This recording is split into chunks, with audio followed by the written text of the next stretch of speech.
இந்த பேச்சு வந்த உடனே சுந்தர் சி வந்து ஒரு ஒன்றுமே சொல்ல டக்குன்னு அவர் சரி பரவாயில்ல அப்படின்னு சொல்லிட்டு நான் இந்த ப்ராஜெக்ட் வந்து விளைவிக்கிறேன்னு சொல்லிட்டு வெளியில் வந்துட்டார். முதல்ல இதுக்கான ரெமுனரேஷன் என்ன, ஒரு டைரக்டருக்கு ரெமுனரேஷன் என்ன அப்படின்னு பேச்சுவார்த்தை நடந்திருக்கு.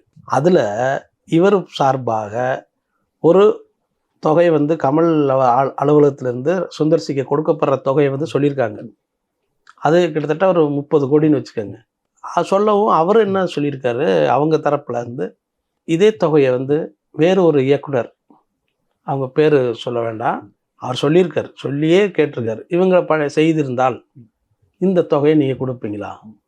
நான் ஏற்கனவே அரண்மனை, மதகஜராஜா இந்த மாதிரி சக்ஸஸ் கொடுத்ததுனால நான் வந்து அதுலேயே எனக்கு சம்பளம் இதுதான், நான் அதனுடைய அரண்மனையை வந்து அடுத்த பார்ட்டு நான் எடுக்க போகிறேன்.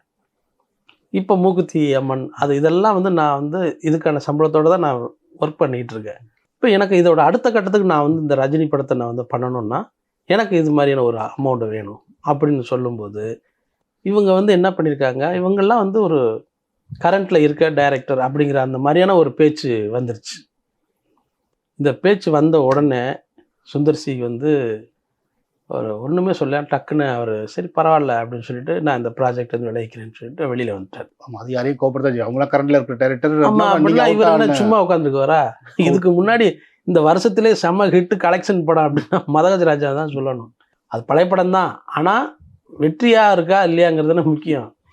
ஸோ அப்படியான பெருசாக எதிர்பார்க்கப்பட்ட பல படங்கள் வந்து வசூலே பண்ணாமல் இப்போ ஃபெயிலியர் ஆயிடுச்சு.